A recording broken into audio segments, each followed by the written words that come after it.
Assalamualaikum warahmatullahi wabarakatuh. Berjumpa kembali dalam pembelajaran interaktif digital multimedia untuk siswa SMK jurusan Teknik Kendaraan Ringan Otomotif. Tayangan ini berisi penjelasan secara teoritis sesuai dengan pokok bahasan atau modulnya, dan juga berisi tayangan kegiatan praktek, yang mana untuk mempermudah dalam kegiatan praktek siswa di bengkel sekolah. Untuk lebih lengkapnya silahkan saksikan tayangan berikutnya. Salam otomotif. Shock absorber, osilasi pegas. Pada saat kendaraan melaju di atas jalan yang kurang baik, maka akan timbul gerakan naik pada bodi kendaraan. Gerakan ini adalah sebagai akibat dari osilasi pegas, yang dirasakan nyaman oleh penumpang. Untuk menghilangkan hal tersebut maka diperlukan peredam kejut, shock absorber. Lihat gambar. Berikut gambar ilustrasi getaran pegas. Dengan adanya defleksi dan perpanjangan pada pegas maka terjadi tumbukan yang diterima roda dan bodi. Untuk mencegah hal tersebut maka pada kendaraan dipasangkan shock absorber. Fungsi shock absorber untuk meredam elastis pegas. Pegas yang berlebihan cenderung bergerak ke atas dan ke bawah setelah roda mendapat benturan dan untuk mencapai menyempurnakan pengendaraan dengan membatasi kebebasan osilasi pegas. Prinsip kerja shock absorber. Jenis aksi langsung atau direct acting type. Pada peredam kejut mengerut, piston di dalam silinder meluncur dan mendorong minyak yang ada di bawah piston. Minyak akan berpindah ke atas melalui orifis. Dengan adanya tahanan pada orifis maka elastisitas pegas tertahan. Demikian pula sebaliknya. Berikut gambar cara kerja shock absorber. Dengan adanya defleksi dan perpanjangan pada pegas maka terjadi tumbukan yang diterima roda dan bodi. Untuk mencegah hal tersebut maka pada kendaraan dipasangkan shock absorber. Cara kerja shock absorber. Di dalam shock absorber teleskopik terdapat cairan khusus yang disebut minyak shock absorber. Saat kompresi, katup terbuka, minyak dapat mengalir dengan mudah sehingga tidak terjadi peredaman. Saat ekspansi, katup tertutup, minyak mengalir melalui orifis lubang kecil, sehingga terjadi peredaman. Tipe shock absorber. Penggolongan menurut cara kerja. Shock absorber kerja tunggal atau single action. Shock absorber kerja ganda atau double action. Type shock absorber menurut konstruksinya. Tipe mono tube. Shock absorber tipe mono tube adalah shock absorber ducation, yang diisi dengan gas nitrogen tekanan tinggi, 20–30 kg per cm persegi. Tipe twin tube. Di bagian dalam absorber shell outer tube, adalah salah satu silinder pressure tube, dan di dalamnya terdapat piston yang bergerak turun naik. Pada bagian dasar piston rod sebuah piston valve dipasang untuk membangkitkan daya serap bila shock absorber mendapat tekanan selama wounding. Bagian dalam silinder dipenuhi oleh fluida absorber, tetapi hanya 2/3 dari reservoir chamber dipenuhi oleh fluida, dan sisanya dipenuhi oleh udara yang bertekan. Reservoir ini berfungsi sebagai tangki penyimpanan untuk fluida yang memasuki dan meninggalkan silinder. Penggolongan menurut medium kerja. Shock absorber tipe hidraulis. Di dalamnya terdapat minyak shock absorber sebagai media kerja. Shock absorber tipe gas. Ini adalah shock absorber hidraulis yang diisi dengan gas. Gas yang biasa digunakan adalah nitrogen, yang dijaga pada tekanan rendah 10-15 kg per centimeter persegi atau tekanan tinggi 20-30 kg per centimeter persegi. Shock absorber atau peredam kejut berfungsi untuk menyerap getaran yang muncul ketika pegas menerima kejutan saat kendaraan berjalan. Dengan demikian, getaran dapat diredam dan kenyamanan kendaraan bisa ditingkatkan. Tanpa adanya shock absorber, maka kendaraan akan cenderung berosilasi naik turun pada waktu menerima kejutan dari jalan, sehingga kualitas berkendara menjadi tidak nyaman. Di dalam shock absorber terdapat minyak yang diutilisasikan untuk menghasilkan gaya redam. Ketika piston pada shock absorber berosilasi akibat getaran atau kejutan, maka tahanan atau redaman akan terbentuk akibat adanya aliran minyak yang tertahan saat mengalir melalui lubang-lubang kecil pada piston. Tipe shock absorber dapat digolongkan berdasarkan cara kerjanya, konstruksinya, dan medium kerjanya. Berdasarkan cara kerja, ada single action shock absorber, multiple action shock absorber. Pada single action shock absorber, efek meredamnya hanya terjadi pada waktu shock absorber berekspansi. Sebaliknya, pada saat kompresi tidak terjadi efek meredam. Pada multiple action shock absorber, efek meredam terjadi pada saat shock berekspansi dan berkompresi. Pada umumnya kendaraan zaman sekarang menggunakan tipe yang multiple action shock absorber. Sedangkan untuk berdasarkan konstruksi, ada tipe twin tube shock absorber dan monotube shock absorber. Pada twin tube shock absorber terdapat pressure tube dan outer tube yang membatasi working chamber atau silinder dalam dengan reservoir chamber silinder luar. Pada monotube shock absorber hanya terdapat satu silinder tanpa adanya reservoir chamber. Sedangkan berdasarkan medium kerjanya ada tipe hidrolis dan tipe gas. Kalian pasti sudah tahu kalau pada setiap kendaraan pasti memiliki shock breaker atau shock absorber. Nah, tapi kalian udah tahu belum kalau ternyata shock breaker itu ternyata ada beberapa jenis. Apa aja? Yuk langsung aja kita bahas satu persatu. Jadi, jenis-jenis shock breaker itu dibagi menjadi 3 berdasarkan cara kerja, berdasarkan medium kerjanya, dan yang terakhir berdasarkan konstruksinya. Berdasarkan cara kerjanya, shock breaker ini dibagi 2 nih sahabat. Yang pertama, shock breaker single action, dan yang kedua, shock breaker dual action. Perbedaan dari keduanya adalah kalau shock breaker single action hanya bisa menyerap guncangan ketika shock breaker berekspansi, sedangkan saat terjadi kompresi, maka shock breaker ini tidak dapat menyerap guncangan. Oleh karena itu, desain seperti ini akan membuat sistem suspensi empuk, namun tidak terlalu bergelombang. Shock breaker model ini cocok untuk kendaraan berat seperti truk. Sedangkan shock breaker double action dapat menyerap guncangan atau bekerja pada saat shock breaker berekspansi dan saat terkompresi. Biasanya shock breaker jenis ini dipakai mobil-mobil sehari-hari seperti SUV dan MPV.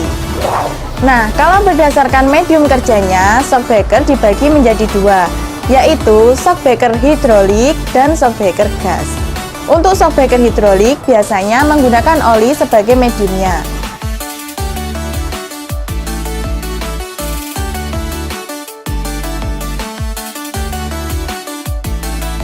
Nah, yang tipe ini adalah tipe paling umum atau paling sering digunakan. Sedangkan shock breaker gas menggunakan medium gas dan memiliki kelebihan bisa diatur tingkat kekerasan dan kelembutannya.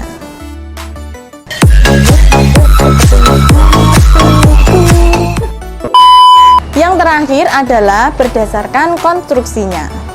Jadi, berdasarkan konstruksinya, shock breaker dibagi menjadi dua, yaitu tipe twin tube dan tipe monotube. Dua tipe ini memang punya plus minusnya ya sahabat.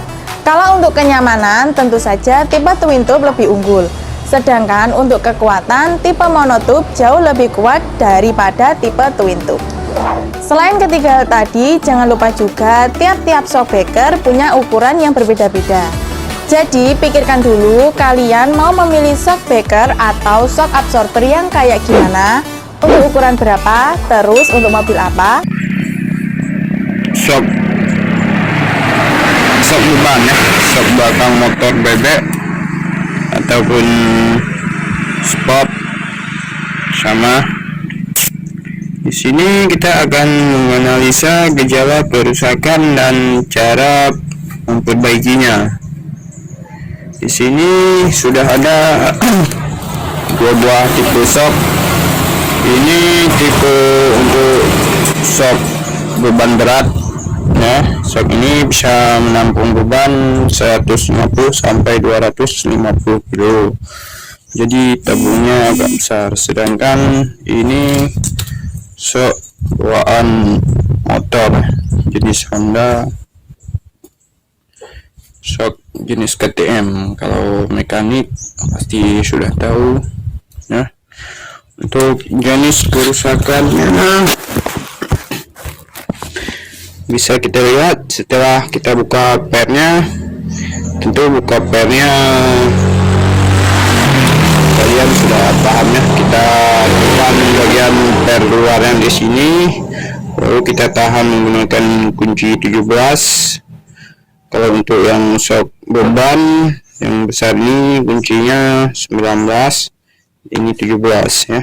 Kita tahan di sini, lalu kita putar menggunakan obeng untuk bagian bawahnya ini ya, bawah sini ya. Oke. Setelah dibuka, untuk menganalisa kerusakannya bisa kalian tekan gini ya. Untuk yang masih normal dia akan balik sendiri ya, baliknya dengan perlahan ya.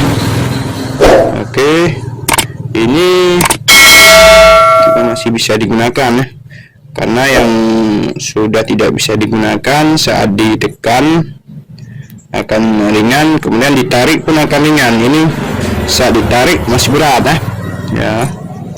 Disitulah kendala shocknya. Yang bisa dibilang shocknya udah mati ya. Jadi ini yang sudah saya belah ya, sebagai bahan pembelajaran. Nah, ini per kandasnya untuk pertahanan siap ini dia. Nah, yang bikin shocknya jadi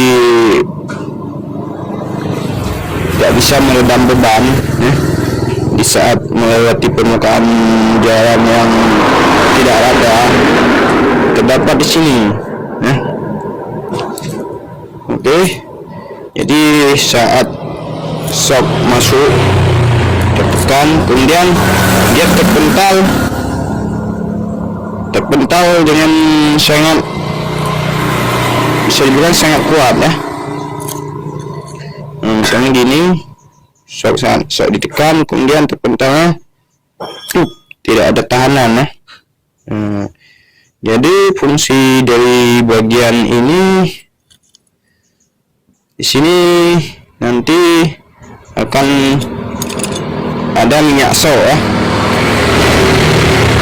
Di saat posisi asap masuk, oke, mungkin kurang jelas, asap masuk, jadi minyak dari sini akan semakin mampet ya. Kemudian dari bagian sini minyak akan masuk kemari ya. Di sini ada sealnya sejenis karet, atau bisa dibilang masih agak keras ya untuk sealnya. Kebiasaan seal ini aus, makanya saat ditarik ke atas minyaknya tidak bertahan ya, langsung muncrat lagi ke bawah. Makanya shocknya akan sekalian sampai tidak ada tahanan untuk memperlambat shock. Ya, jadi disitulah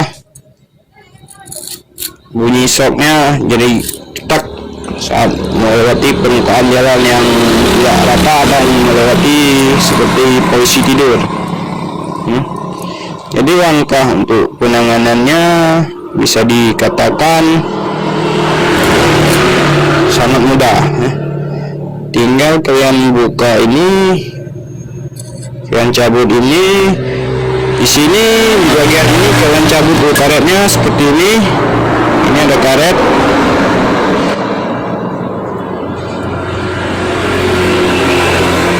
Oke, ini karetnya. Dan di bagian bawah karet ini tinggal kalian kasihkan selotip. Ya, fungsinya biar apa? Agar o-ring ini lebih terangkat ya. Jadi kita posisikan gini. Jadi ini o-ringnya udah aus ya. Tidak lagi rapat sama tabung soknya. Jadi saat keluar akan sekalian keluar, tidak ada untuk tahanan daripada minyak atau oli sok.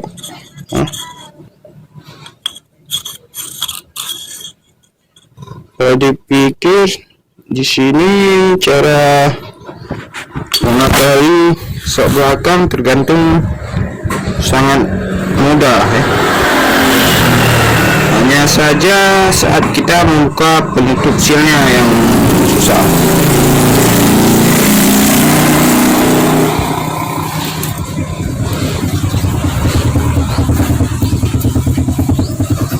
Oke, sampai di sini apa kalian sudah paham? Oh, dan satu lagi untuk fungsi silnya ya. Untuk fungsi silnya sama seperti fungsi sil sok depan ya. Fungsi silnya di saat sok masuk minyak atau cairan sok, oli sok akan masuk ke atas bagian sini ya. Jadi fungsi sil agar minyak tidak merembes keluar, dan di saat sok keluar, minyak yang di bagian atas ini akan tertahan oleh sil untuk kembali ke bagian bawah tabung.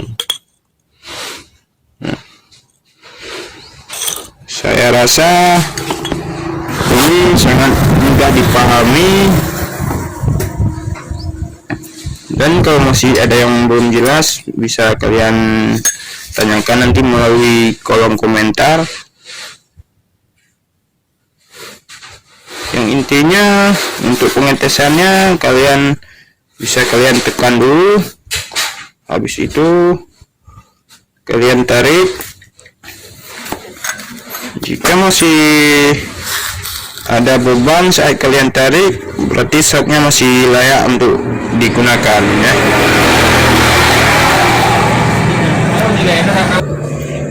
Dan sebaliknya, jika saat ditekan begini kemudian ditarik sudah gampang keluar, berarti itu shocknya sudah tidak layak lagi untuk digunakan. Demikianlah akhir dari tayangan pembelajaran interaktif digital multimedia untuk siswa SMK jurusan Teknik Kendaraan Ringan Otomotif.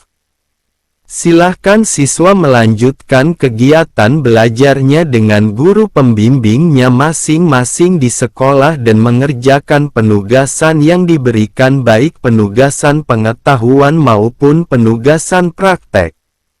Wassalamualaikum warahmatullahi wabarakatuh.